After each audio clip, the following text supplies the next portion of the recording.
Iran மீது Israel நடத்தி வரும் தாக்குதல் தீவிரமடைந்து வரும் நிலையில் ஈரானும் வளைகுடா நாடுகளின் பல்வேறு இலக்குகளை குறிவைத்து தாக்குதல் நடத்தி வருகிறது. இஸ்ரேலிய வான்வழி தாக்குதல்கள் ஈரானின் ஏவுகணை உட்கட்டமைப்பை பதம் பார்த்துள்ளன. அதே நேரத்தில் ஈரான் பாலிஸ்டிக் ஏவுகணைகள் மூலம் பதிலடி கொடுத்து வருகிறது.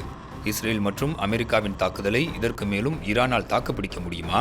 காசாவை தனது கட்டுப்பாட்டிற்குள் கொண்டு வந்தது போன்று இஸ்ரேல் ராணுவத்தால் ஈரானை சுற்றி வளைக்க முடியுமா? உண்மையில் யார் பலசாலி? இந்த காணொளியில் விரிவாக பார்க்கலாம். இஸ்ரேலை விட ஈரானின் மக்கள் தொகை 10 மடங்கு அதிகம். இதனால் இஸ்ரேலை விட ஈரான் படை வீரர்களின் எண்ணிக்கையில் பலம் வாய்ந்ததாக திகழ்கிறது. குளோபல் ஃபயர் பவர் இண்டெக்ஸ் தரவுகளின்படி அதிக படைபலம் கொண்ட நாடுகளின் பட்டியலில் ஈரான் 14வது இடத்திலும் இஸ்ரேல் 17வது இடத்திலும் உள்ளன. ஈரானிடம் உள்ள மொத்த படை வீரர்களின் எண்ணிக்கை சுமார் 11,80,000 பேர். இதில் 6 லட்சத்திற்கும் மேற்பட்டோர் செயல்பாட்டிலும் 3.5 லட்சம் பேர் ரிசர்வ் படையிலும் உள்ளனர்.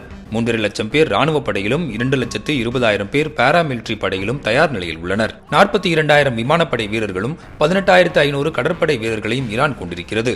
இது தவிர ஈரானில் IRGC எனப்படும் இஸ்லாமிய புரட்சிகர காவல் படையும் உள்ளது. இதனிடம் சுமார் 1,25,000க்கும் மேற்பட்ட வீரர்கள் உள்ளனர்.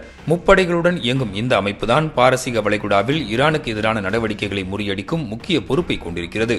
கடலில் கொரில்லா தாக்குதலை நடத்துவது, கப்பல் எதிர்ப்பு ஏவுகணைகளை பயன்படுத்துவது என இந்த இஸ்லாமிய புரட்சிகர காவல் படை பெரும் நெருக்கடியை கொடுக்கக்கூடியது. ஈரானிடம் உள்ள படை வீரர்கள் பாதி அளவு பலத்தை மட்டுமே இஸ்ரேல் கொண்டிருக்கிறது. இஸ்ரேல் வசம் மொத்த படை வீரர்களின் எண்ணிக்கை 6,70,000 உள்ளது. இதில் 1,70,000 வீரர்கள் செயல்பாட்டிலும் ரிசர்வ் படையில் 4,65,000 வீரர்களும் உள்ளனர். ராணுவத்தில் 5 லட்சத்திற்கும் அதிகமானோர் உள்ளனர். விமானப்படையில் சுமார் 89,000 பேரும் கடற்படையில் சுமார் 20,000 பேரும் இஸ்ரேல் வசம் உள்ளனர். எண்ணிக்கை அளவில் பார்த்தால் ஈரானிடம் இஸ்ரேலை விட ராணுவ பலம் அதிகம் என்றாலும் இது மட்டுமே மோதலில் யார் ஆதிக்கம் செலுத்துவார் என்பதை முடிவு செய்துவிடாது. இஸ்ரேல் ஈரானிலிருந்து சுமார் 2,000 கிலோமீட்டர் தொலைவில் இருப்பதால் தரைவழி தாக்குதலுக்கான சாத்தியக்கூறுகள் இல்லை.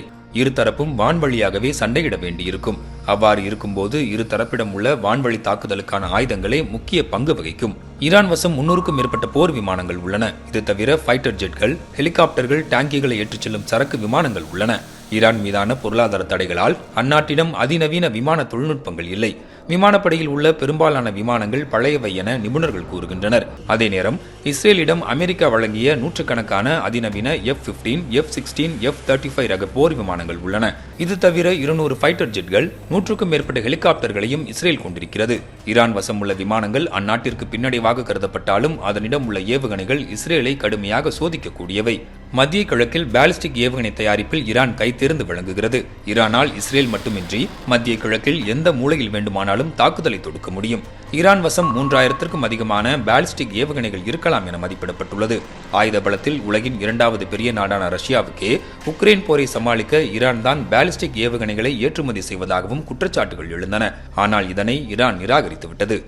இது தவிர ஈரான் உள்நாட்டிலேயே எதிரிகளின் இலக்குகளை அழிக்கும் சுமார் 1000 ஆளில்லா ட்ரோன்களை தயாரித்திருக்கிறது.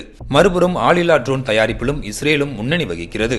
ஈரானில் உள்ள தலைவர்களை படுகொலை செய்யவும், எண்ணெய் வளங்கள், அணுசக்தி நிலையங்களை தகர்க்கவும் தன்னிடம் உள்ள வான்வழி ஆயுதங்களை இஸ்ரேலால் பயன்படுத்த முடியும். கடற்படையை பொறுத்தவரை இஸ்ரேலை விட ஈரான் ஆதிக்கம் செலுத்துகிறது. ஈரான் வசம் சுமார் 220 கப்பல்களும் இஸ்ரேலிடம் சுமார் 60 கப்பல்களும் உள்ளன. தற்காப்பு நடவடிக்கைகளுக்கு ஈரான் உள்நாட்டிலும் ரஷ்யாவிலும் தயாரிக்கப்பட்ட வான் பாதுகாப்பு அமைப்புகளையே நம்பியுள்ளது. கடந்த 2016இல் S-300 ரக வான் பாதுகாப்பு அமைப்பை ரஷ்யா ஈரானிடம் வழங்கியது. ஆனால் இது பெரிய அளவிலான வான்வழி தாக்குதல்களை முறியடிக்குமா என்பது தெரியவில்லை. இஸ்ரேல் வசமோ அயன் டோம் எனப்படும் ஏவுகணை தாக்குதல்களை முறியடிக்கும் அதிநவீன பாதுகாப்பு அமைப்பு உள்ளது. இந்த அமைப்பு இஸ்ரேல் மீது ஏவப்படும் ராக்கெட்டுகளை நடுவானில் வைத்து கச்சிதமாக தாக்கி அழித்துவிடும் என இஸ்ரேல் நம்புகிறது. இது தவிர சக்தி வாய்ந்த ஏவுகணைகளை இடைமறித்து அழிக்க ஆரோஸ், டேவிட் ஸ்லிங் போன்ற பாதுகாப்பு அமைப்புகளையும் இஸ்ரேல் வைத்திருக்கிறது. இது தவிர இரு நாடுகளும் அணு ஆயுதங்களை கொண்டிருக்கலாம் என சந்தேகிக்கப்படுகிறது. ஆனால் இது உறுதிப்படுத்தப்படவில்லை. இது மட்டுமின்றி இஸ்ரேலுக்கு மேற்குலக நாடுகளின் வலுவான ஆதரவு இருப்பதால் ஈரான் கடுமையான நெருக்கடியை எதிர்கொள்ள வேண்டியிருக்கும் என்றே நிபுணர்கள் கருதுகின்றனர்.